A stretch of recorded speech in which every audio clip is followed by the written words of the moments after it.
À tous, donc aujourd'hui dans cette vidéo on va voir le mixage SHO en non linéaire. Alors je vais vous ouvrir tout d'abord mes fichiers, donc je vais reprendre ma dernière image pour vous montrer déjà la différence entre mes fichiers linéaires SHO et mes fichiers non linéaires SHO.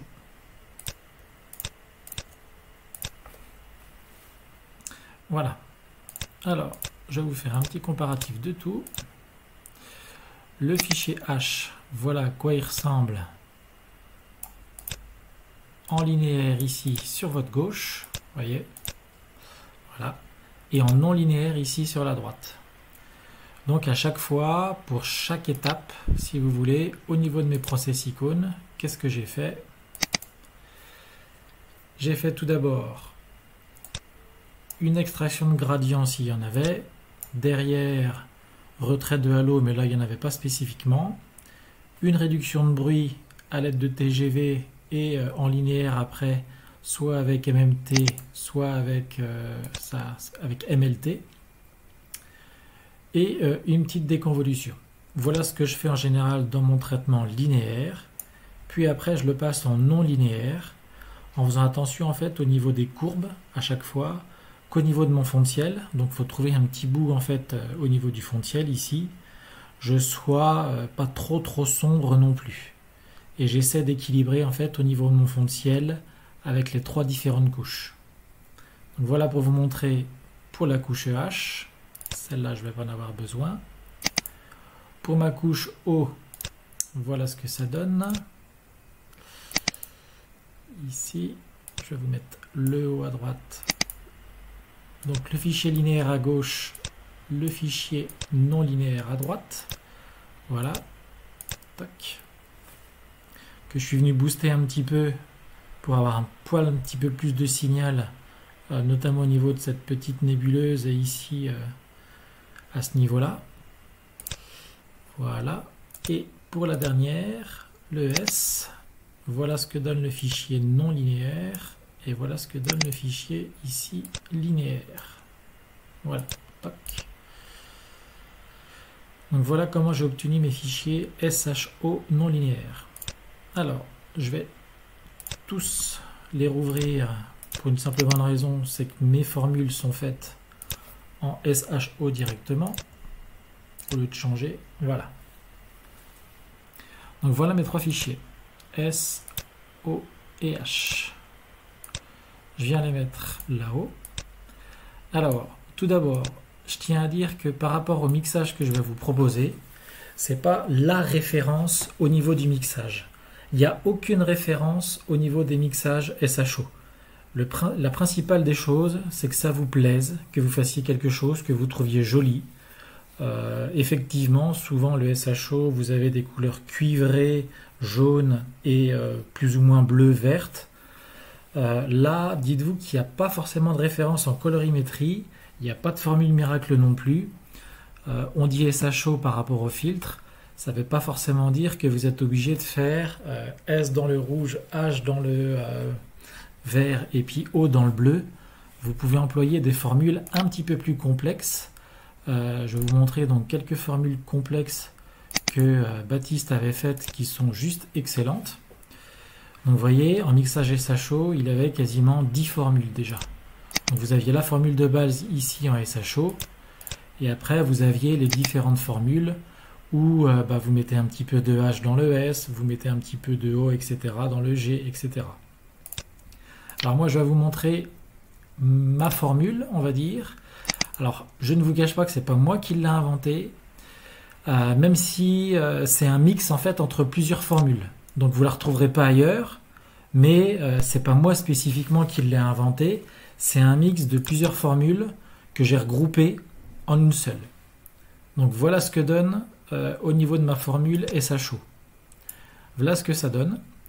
Et je vais vous montrer donc ce que j'obtiens comme résultat, qui est donc une base de travail avant de pouvoir derrière affiner un petit peu au niveau des couleurs.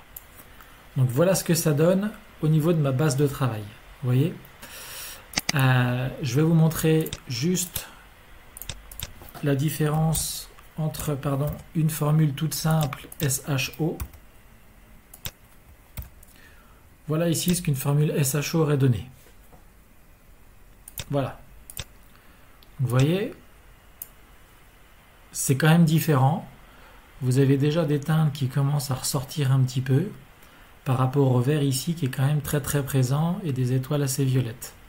Là, les étoiles ici sont beaucoup moins violettes et si vous voulez, je trouve ça un petit peu plus doux et plus simple à travailler derrière.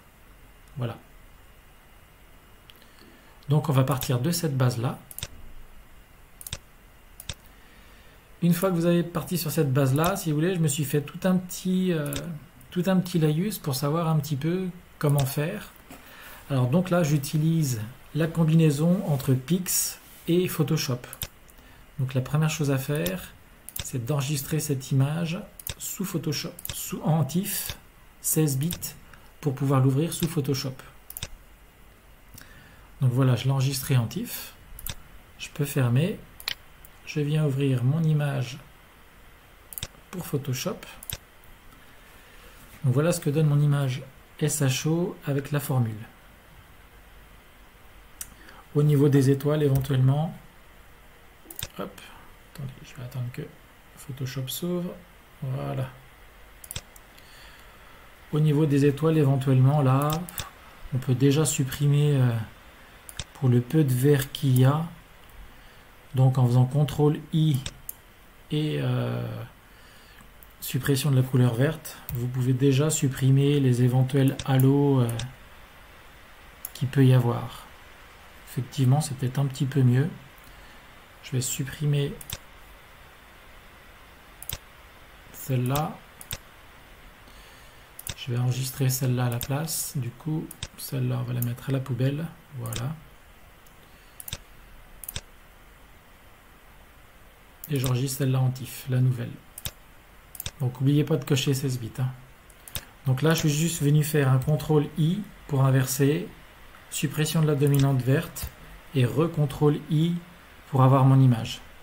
Donc, vous voyez déjà au niveau de la couleur de mes étoiles, c'est plutôt sympa. Vous en avez déjà des jaunes, des blanches. Bon, sachant que si vous avez des fichiers RGB, évidemment, c'est beaucoup mieux. Hein. Voilà. Donc maintenant, je vais sous Photoshop, je viens ouvrir mon image SHO, la voilà. Alors, je vais vous montrer un petit peu le calque que j'ai fait, qui est à affiner en fonction de chaque personne, évidemment. Mais moi, je trouve que comme base de travail, c'est déjà pas mal. Donc, une fois que vous avez ouvert Photoshop, vous allez dans Images, Réglages, Correction sélective.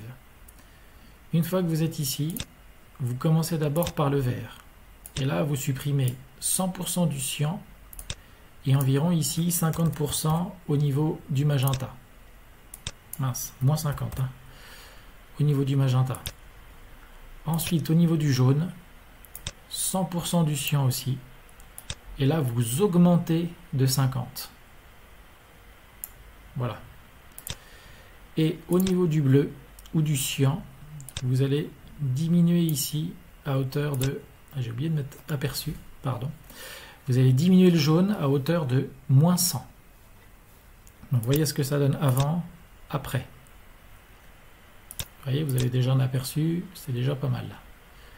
Vous validez. Et voilà déjà la première approche que vous pouvez avoir au niveau du SHO. Alors je reviens ici, vous voyez, j'ai marqué le vert, le cyan à moins 100%, le magenta à moins 50%. Dans le jaune, même chose, sauf que magenta à plus 50%. Et dans le cyan ou le bleu, le bleu, moins 50 à 100. Donc là, moi j'ai mis moins 100. Ensuite, vous allez dans Filtre et vous ouvrez Filtre Caméra Raw. Là-dedans, la première chose à faire, en fait, moi ce que je fais, c'est au niveau des noirs. Donc là, j'ai marqué j'ajuste le point noir. Alors pour ajuster le point noir, c'est tout simple. Ici, vous avez une petite gouttelette. Et à partir du moment où vous venez trop loin, elle devient d'une autre couleur, blanche ou... Donc là, vous voyez, hop, là, elle devient bleue. Je viens un petit peu moins loin. Point. Donc là, je suis à moins 18, mais elle reste noire, donc tout va bien au niveau de mes noirs. Ensuite, je rajoute un petit peu de vibrance. Pas trop de saturation.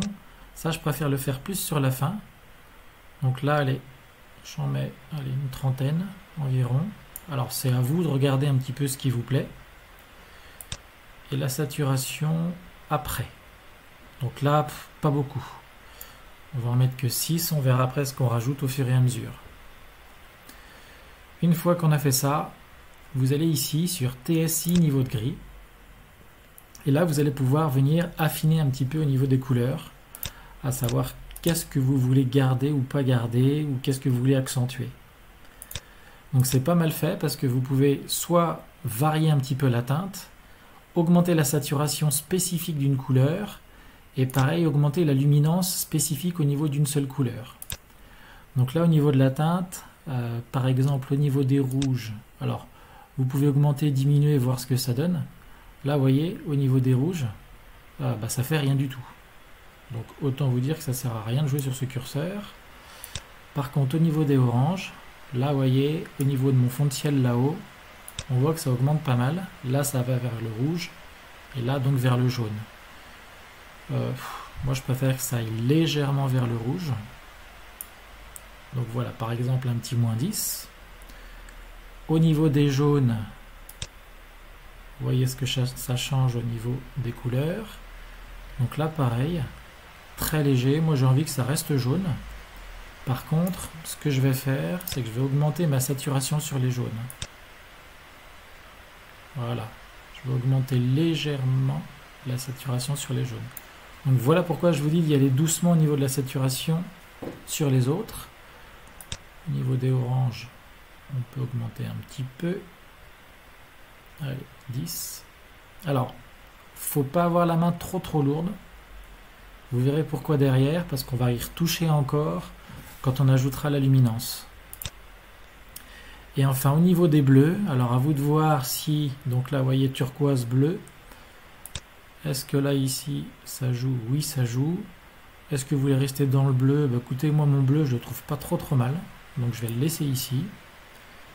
Et au niveau du bleu foncé, est-ce que je vais dans le bleu violet ou là? Pareil, j'ai pas envie de trop le toucher, donc je vais le laisser où j'étais, donc 0. Et ici, peut-être légèrement dans le bleu. Allez, 10. Voilà. Et une chose que j'aime bien aussi, c'est dans les jaunes, augmenter la luminance dans les jaunes en fait. Donc les jaunes souvent c'est la partie ici qu'on voit autour. Le fait d'augmenter cette luminance ici, ça permet de donner un certain relief je trouve. Donc là j'aime bien augmenter la luminance au niveau des jaunes. Voilà, c'est pas mal. Et au niveau des bleus, pas trop. Un peu moins. Allez, on va aller par là. Voilà ce que ça donne en général. Pour l'instant, on va rester ici. Donc voilà ce que donne mon image sans avoir mis encore la couche L. D'accord? Donc cette image-là, je viens l'enregistrer à la place de l'autre. On n'en a plus besoin. Hop. Tout ça, c'est ce que j'ai fait ici. Vous voyez, ouvrir TSI, jouer sur les couleurs au niveau teinte, luminance, saturation. Ensuite, une fois que je l'ai enregistré, je l'ai enregistré sous TIFF 16 bits forcément, et je dois rouvrir Pix. Donc de cette image-là, on est arrivé maintenant à cette image-là. Vous voyez, il n'y a quand même pas grand-chose à voir. Une fois qu'on a ça, je supprime mon ancienne. Je vais rouvrir mon fichier L. Donc ça, c'était ma luminance que j'avais faite pour cette image. Alors au niveau de la luminance, je n'ai pas fait spécialement de courbe. Allez, pour vous montrer bien la différence, je vais accentuer un petit peu les niveaux. Voilà.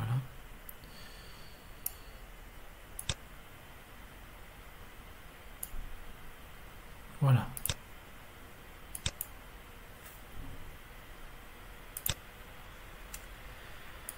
Et donc là, je vais venir mixer ici, on va l'appeler Loom,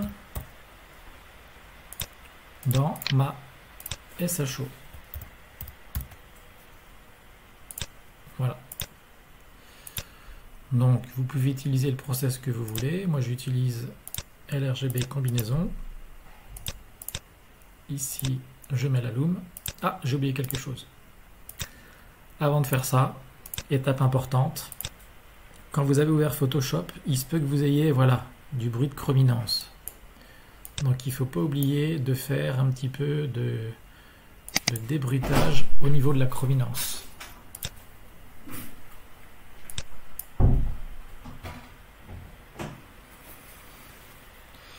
Donc là, je lance ACDNR, chrominance, et je viens diminuer le bruit qu'on a engendré avec Photoshop en augmentant la saturation ou la luminance ou d'autres choses. On va le laisser travailler.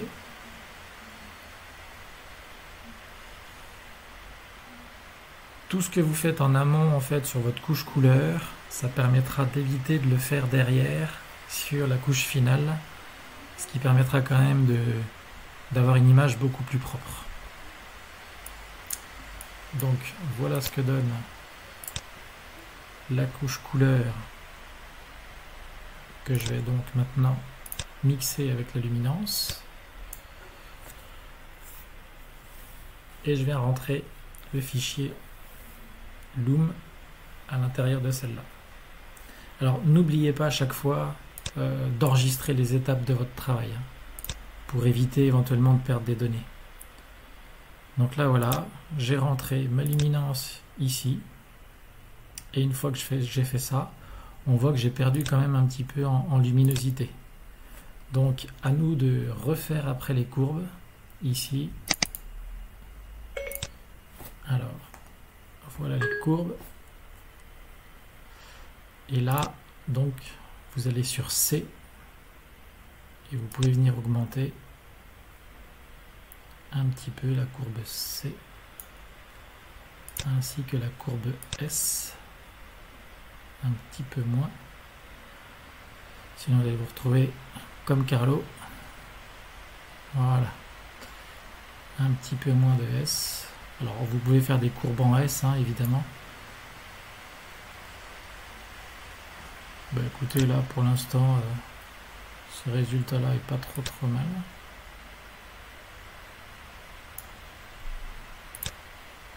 Voilà, et vous venez l'appliquer. Utilisez bien les previews à chaque fois. Donc voilà par exemple un mixage SHO avec donc une formule qui permet d'avoir des étoiles qui ne sont pas violettes à faire en non linéaire et ça donne un résultat qui est quand même plutôt sympa. Voilà, donc j'espère que ce tuto vous aura aidé. Et puis au niveau de la formule, si vous voulez, donc soit je peux essayer de l'envoyer par un WeTransfer mais ça ne va durer qu'une semaine, soit sinon du fait que je ne peux pas écrire la formule dans YouTube, je l'écrirai dans le groupe Facebook. Voilà, et écoutez, bon ciel à tous.